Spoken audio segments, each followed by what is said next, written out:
This is Polyamory Weekly, episode 595 for March 16th, 2021. Coming up on today's show, what if I don't want to hear my partner having sex? That's coming up on today's show.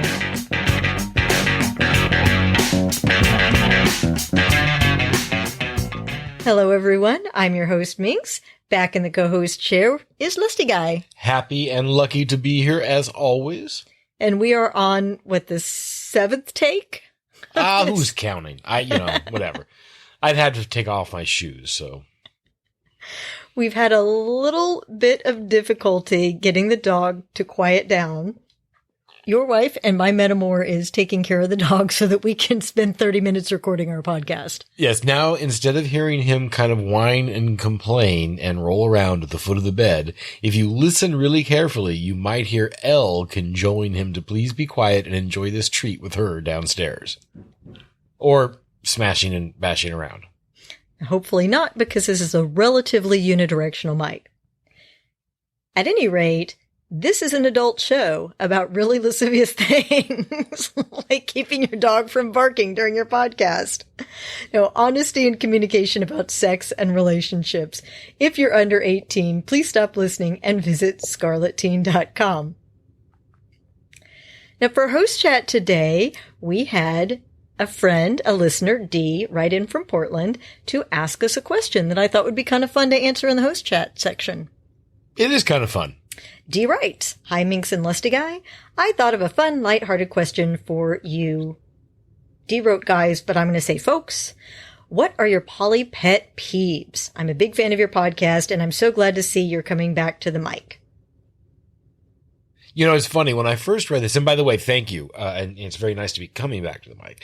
When I first read the question, my initial reaction was like, I'm too lazy to have pet peeves. I don't really have pet peeves. And it's funny, as soon as I say this, if you could see the expression on Minx's face, you'd be like, you know where this is going. Because as it turns out, I'm actually kind of grumpy. So then when I looked at what she had written, I was like, yeah. Oh, yeah, those. Yeah, those are definitely, some pet peeves. So I'm going to just kind of throw one of my biggies out here. Dogs barking is not one of my pet peeves, but there it is. That was kind of perfectly timed. My pet peeve is the sex negativity that is often rampant in the poly community. I know that the call of the show is it's not all about the sex, and I certainly accept that and work with it because after all, I'm a newcomer, even though I've been here now for years, which is kind of cool, huh? For my ear, when people go to great lengths to separate themselves from swingers and talk about how it's all about the love and it's not just the sex, I can't help but hear a certain sex negativity there, a value judgment about people who are just having sex or just enjoy sex. And that's always been a bit of a pet peeve of mine in the poly community. Well, and not to mention it's not really correct. As we've talked about on a previous show, at least one that I can think of, and probably more than that, there are swingers who swing with the same person over years and vacation together and do things together that, for all intents and purposes, is a relationship. It just looks a little bit different. And there's certainly poly people that have comets and recreational sex and group sex and sex with strangers. And I think it's kind of a silly way to differentiate things. At any rate, that was not my first one. My very first bullet point was folks who believe poly is more evolved. And I also said, that was one of mine too. Yeah, he put a check next to it. And we've talked about this on a previous show much, much earlier. I want to say at least 10 years ago, maybe 15. That I understand why people say that, because when you encounter polyamory or some brand of non-monogamy that you weren't familiar with before, and it suits you really well, you feel for you personally, very often, that you are more evolved because you found this form that really works for you and your relationships work better now. So you may feel like you're a better person now, and that's leading you to say, polyamory in general is more evolved. But it's not. There are just as many dickheads in polyamory as there are out there in the rest of the world. The other pet peeve that came immediately to mind was poly gatekeepers. You're not poly. You're not poly if you're a unicorn hunter. You're not poly if you're cheating. You're doing it wrong. You're doing it wrong. You're not living together. You're not this. You're not that. Now, I have my opinions about what fits into the realm of poly. Consent. Yeah, exactly. Sorry, throw that in there. Exactly. Consent. And by my definition, things like cheating don't really fit into that terribly well. That being said, my basic principle is if someone says, I identify as poly, then I'm going to say, okay, you're poly. Just like if somebody says, my pronouns are he, him, I'm going to say, great, he, him. Doesn't matter if that person is walking around with giant boobs and high heels and flowy dresses. I will call that person he, him. The right to self-identify is strong. And if you do find somebody who self-identifies as poly, a good label informs your follow-up questions. What does that mean for you in terms of your regard to and behavior around issues of monogamy? But I too, then, as soon as I saw this kink, went, oh yeah, poly gatekeepers. That's one of my pet peeves too. You're doing it wrong. Now, I will say this: I have comradeship with the gatekeepers when it comes to the issue of consent. If everybody involved in the system is not consenting, it is not polyamory. I'll grant you that. That is where it is, in fact, cheating, abuse, polygyny. I can't say it, damn. My pronunciation sucks. Well, polygyny and polygamy don't necessarily imply lack of consent. The religious one does, in my opinion. And I know we're going to get hate mail from people on that, but I will go ahead and just say that if at 13 years old you are being married off to 80-year-old men under the name of your religion, I don't smell a lot of consent there. We've never actually got hate mail. Can you believe it? 17 years? I thought we did. You got some. I remember there was some email that came that I thought was going to be to me. Remember that? We laughed about it at the time. We have people who disagree with us, but I wouldn't call it hate mail. Oh, no, you're right about that. I didn't mean hate. Whenever people write in to disagree with us, they're always super respectful, I think. Oh, yeah, no, I'll agree with that. No, I was using hate mail loosely and hopefully humorously and without actually any desire to really receive hate mail. You know, I used to receive hate mail regularly when I ran an adult video production company. I'm sure you did. In fact, the most egregious threats, you know, like you're going to die and go to hell and stuff, was always accompanied with the worst spelling.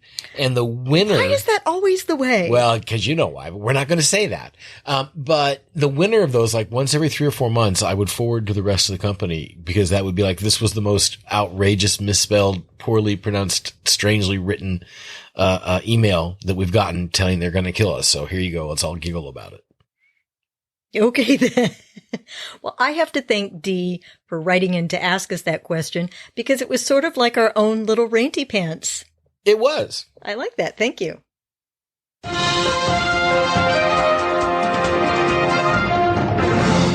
This week's Poly in the News is a really great article that Alan wrote in the Poly in the News blog that has his 3 best Poly 101 articles.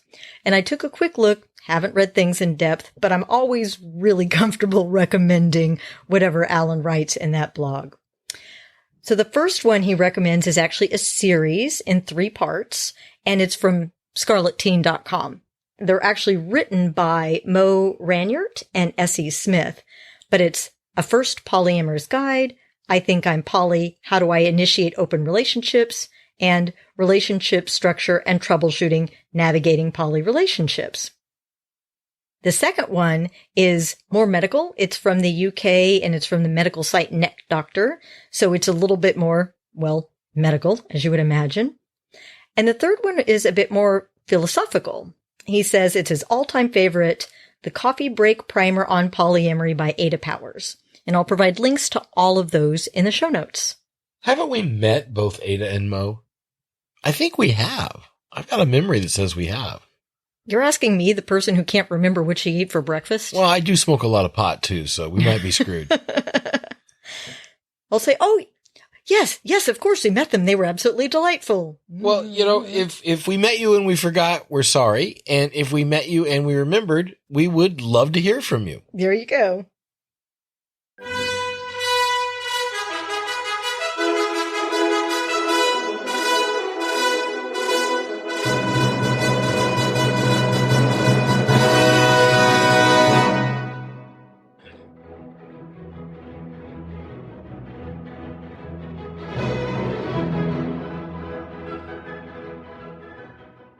So those of you that have been listening to this little bit for a while have probably got the notion that I like history. I've been a student of history for a long time, and we've been talking about things that have a deep history in the U.S.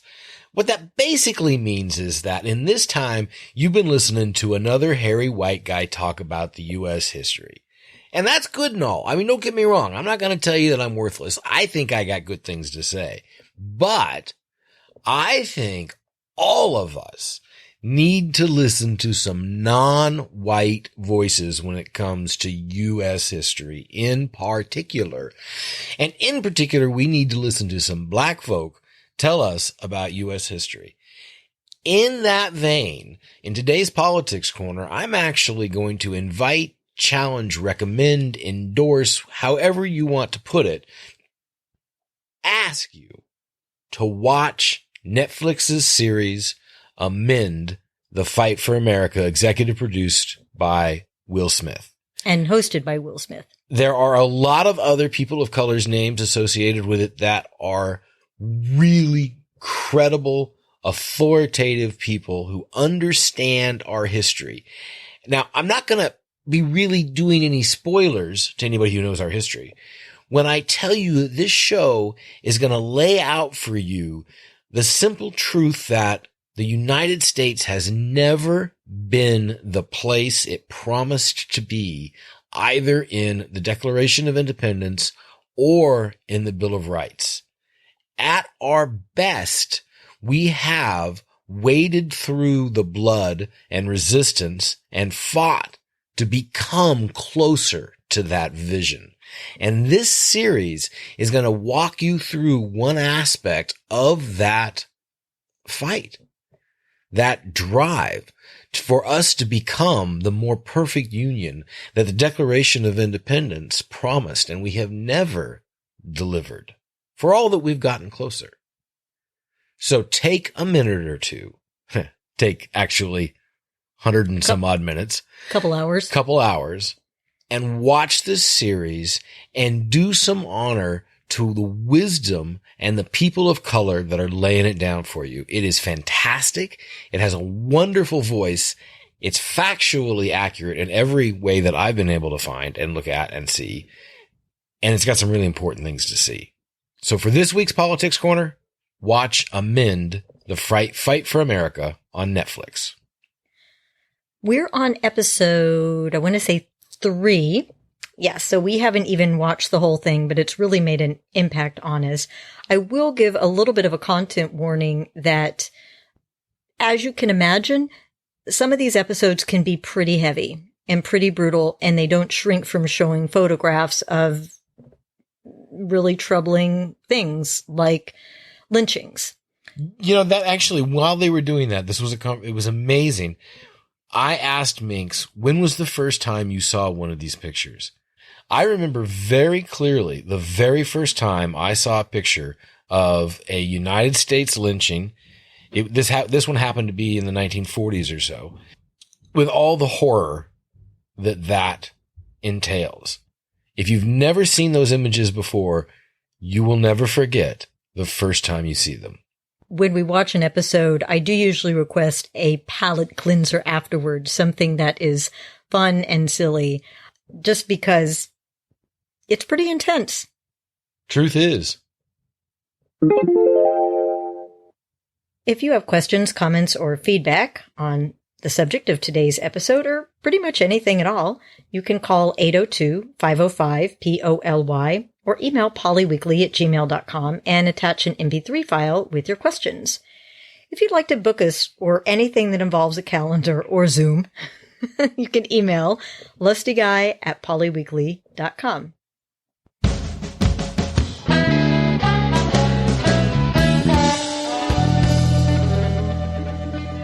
Today's question is about nesting with a partner if you are really not sure that you want to hear your partner and your metamour having sex. This was from E. She and her partner of 2 years are moving in together, but they're concerned about hearing metamour sex and also having private space. She writes, E here, she, her pronouns. First of all, thank you for your show. As someone who began her poly journey 2 years ago with no other poly connections aside from her new partner, finding your show was like finding the map to Treasure Island. I love that. We're a treasure map. I feel like a biscuit. I got so much butter on me. I can't tell you how often I've turned to your advice for education, problem solving, and comfort. I do not believe either my partner or I would have grown the way we have in our poly practice without the insights Polyweekly has provided. So thank you. I also appreciate you not being afraid to get political. See, there you go, Lusty Guy. Huh? Positive feedback. I may be more than a little biased since I agree with your views, but it's refreshing to hear podcasters unafraid to branch off from the show's topic when the current historic moment calls for it. So I thought I was buttered before, man. I'm swimming in it now. Oh, yeah, I like it. Whew. Gonna make sure that ego doesn't swell too big. I don't care. Bring it. I'm not a biscuit now. I'm a waffle. Okay, to get to E's question. She writes, while we both love a kitchen table polyamory approach, we're not sure how far that compersion would spread when it comes to potentially hearing the other getting hot and heavy with someone else in the next room. Is being completely okay with hearing one's partner getting down with a metamour a prerequisite for being good nesting partners? What are your thoughts on ways to progress to this point of compersion or okay-ness? And since I've been talking for a while and you're all freshly buttered, oh, yeah, I'll let you go first. Rolling in it. Well, E, since you did apply the butter so well, let me start off by saying you are obviously a person of refined taste, great intellect, and you have a way with words. Setting that aside, my grandma had a saying that she would say to me pretty regularly, because I do it all the time. She'd say to me, don't borrow trouble, boy. Don't borrow trouble. So when you are thinking about and imagining your reaction to hearing your partner having sex with their metamour, and by the way, I encourage you to do all the conversation and experimentation and thinking about that you want, you're also borrowing a little bit of trouble. You don't know what your reaction's going to be. There comes a point in which you really can't predict how you're going to respond to a certain stimuli. Remember that concept of experience shock that we talk about here all the time? How you have to leave room for your actual reaction to be different than what you thought it was going to be and the shock that will entail. Now, don't get me wrong. I'm not telling you that you're going to love listening to your partner have sex with somebody else. Your prediction is a lot better than mine in that regard. What I am telling you is it hasn't happened yet. It may not happen for a long time, and you may respond differently than you think. So be careful not to get too wrapped up in the outcomes of the discussion as opposed to the experimentation. At some point, we all have to move from the, I think this is how I'm going to respond, to the, this is how I responded. So you're going to actually start experimenting and seeing how you feel when certain things happen. Now, all of the groundwork and the discussion and the mental projections that you've done are valuable. I'm not telling you to throw those away.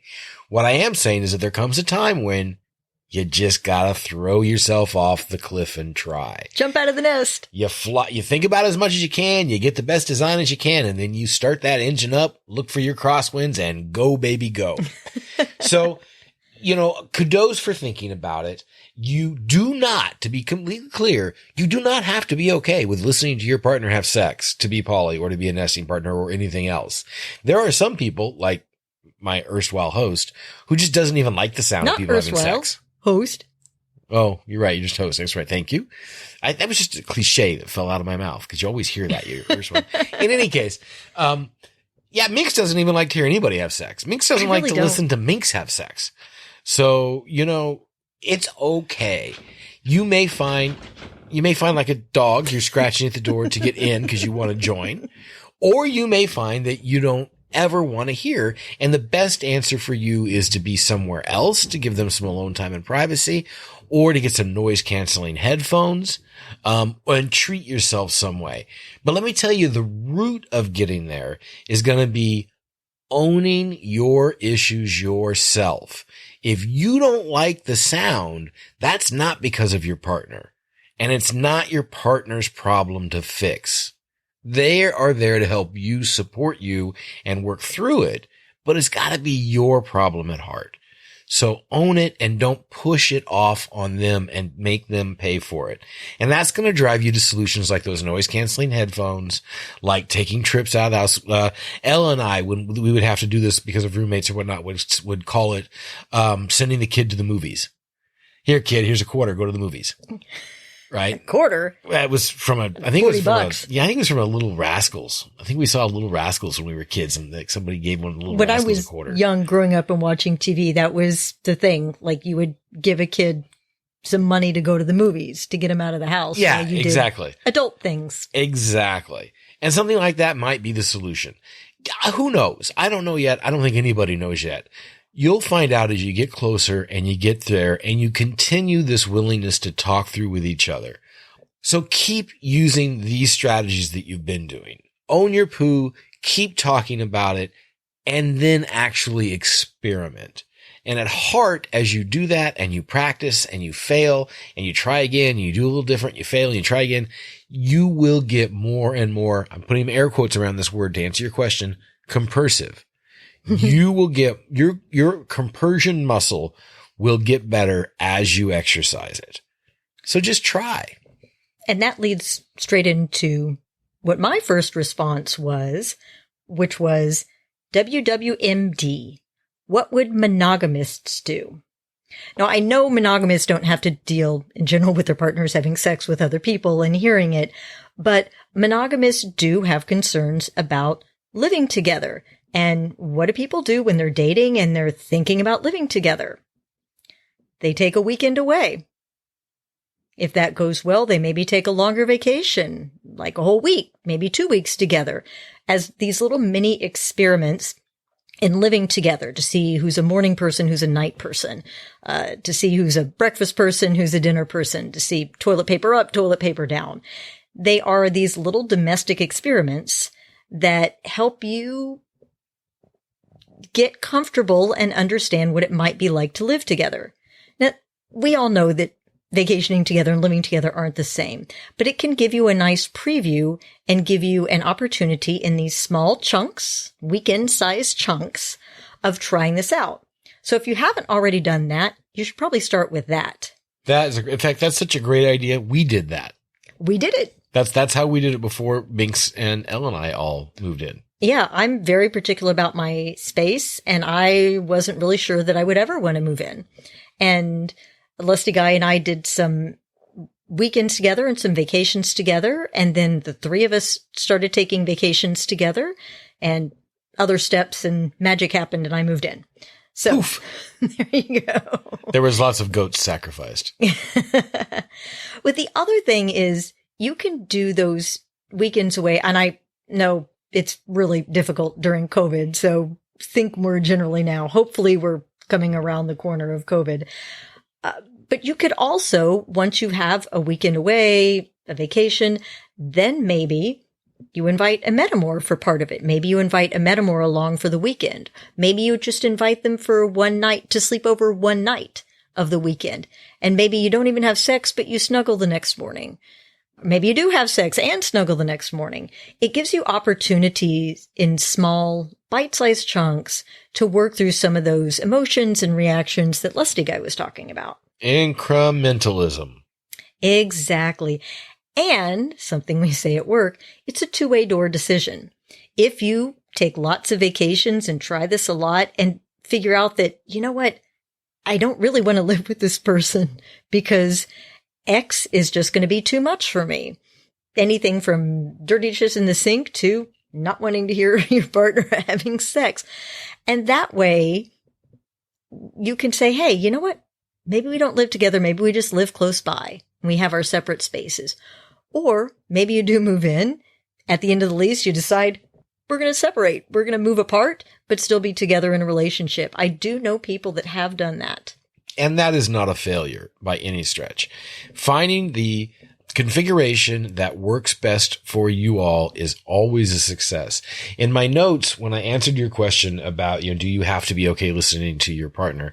I said, no. What you have to be good at is communicating, knowing yourself, and getting creative. Exactly. And what Lusty Guy said before is true. I don't particularly like hearing other people have sex. I find it annoying. When we went to a play night at a sex positive center and I had my sex and then I heard other people having sex, it just annoyed me because I wasn't in the same state of arousal they were. And I just found it really annoying.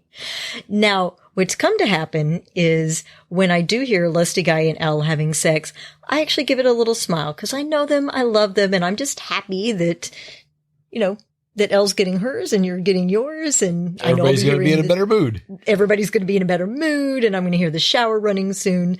So that's something that just kind of came about naturally because of our relationship and my love and appreciation for you guys, folks. Absolutely. And that's the important thing to again stress. You don't know where you'll be in a couple of years, so don't borrow too much trouble. You may get, in fact, this is an absolute literal quote. We were just the three of us talking about how sex with any of the two of us is going to require three-way negotiation right now while somebody deals with the puppy. Oh my God. So you may find yourself going from, I don't know if I want to hear about it, to some years later, all right, we're all going to sit down and negotiate when everybody gets some nookie and everybody else is dealing with the kids, puppy, pets, who knows what. That reminds me, I owe you two some puppy wrangling so you folks can have sex. That's true. So join our community on Facebook at facebook.com/polyweekly or Twitter at polyweekly or at cunning.minx, Instagram at cunning.minx, or now on TikTok as at cunning.minx. Instagram is cunning.minx. Oh.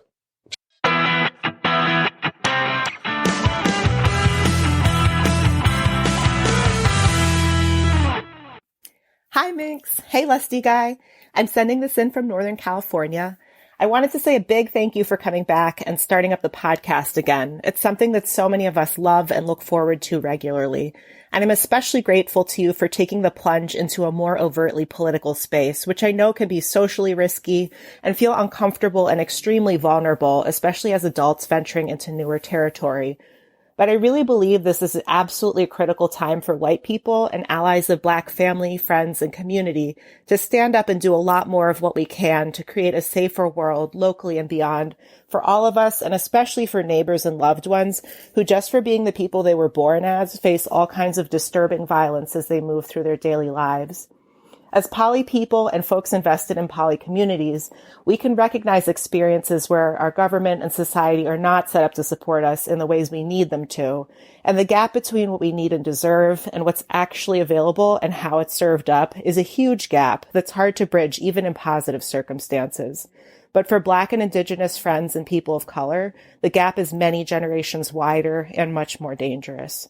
So it's really incumbent on all of us who identify as white and poly and people of conscience to listen to our friends and cultural leaders who are folks of color, believe them, and learn about all the issues that they name, and find ways in our lives that we can use our power and skills to rebuild a world that works for all of us, not just the ancestors who designed the original systems. I really believe that we each have strengths and skills to lend to this movement of healing and rebuilding. And as we learn, grow, and connect with one another, we become stronger and stronger, like circles of redwood trees whose roots are intertwined.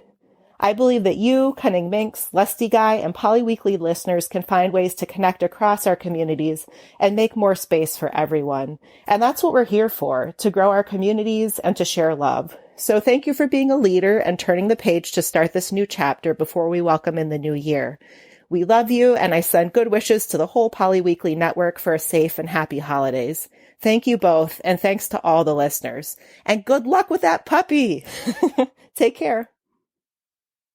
Thank you, Mica. I don't think I can think of a more glowing endorsement than that. Really, thank you very much. I'm sure that I will do something where I end up with egg on my face, and you wish you had not wrote it. But until then, thank you. As opposed to butter on your waffle? That's some pretty good butter.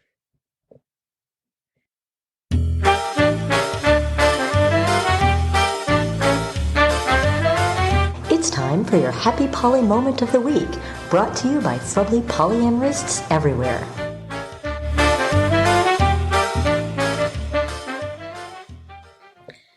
This week's Happy Poly Moment is from our friend Gigi de l'Amour, who says, I would like to share a happy poly moment about community. I admin multiple groups in Tucson, Arizona, and during the pandemic, we've canceled all in-person meetups. This has been hard as we work to build a supportive, active community here that got together nearly weekly. As the holidays approached, I decided to take one of my community-building core beliefs to heart. To be community, you must give and build the community beyond your own. Basically, give back. I responded to a local nonprofit seeking groups to sponsor refugee families for the holidays and signed up Tucson Ethical Non-Monogamy Dating Exploring and Connecting, TENDEC. TENDEC. I honestly had no idea what the response would be. We hadn't had a meetup since February. Then I got a list of what the family's needs were. And oh my, they requested 4 bikes for the 4 children.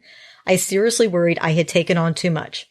However, I crossed my fingers and made the announcement we had sponsored a family and requested our group members get involved and take on items from the list.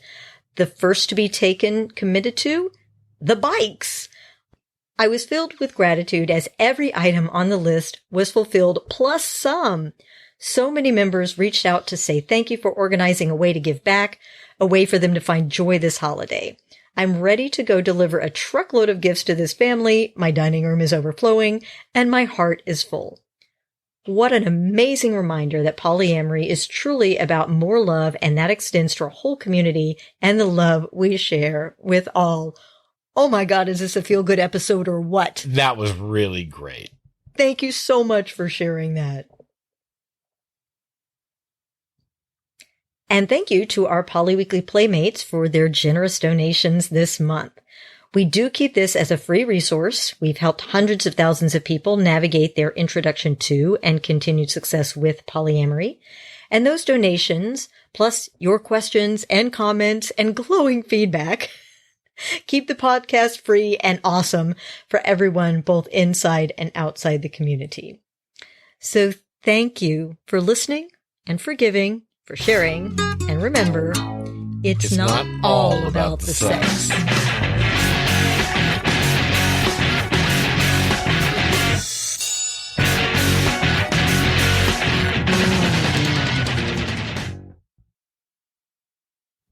It's about hearing other people have sex. Yeah, and, well, noise-canceling headphones, so you don't have to. Dog-canceling headphones? Yeah, that's CBD.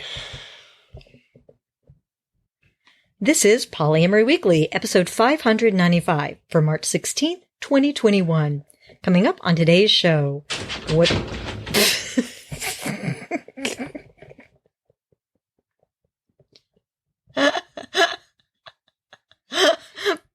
Baloo scratching at the door. It's so exciting. I can't tell.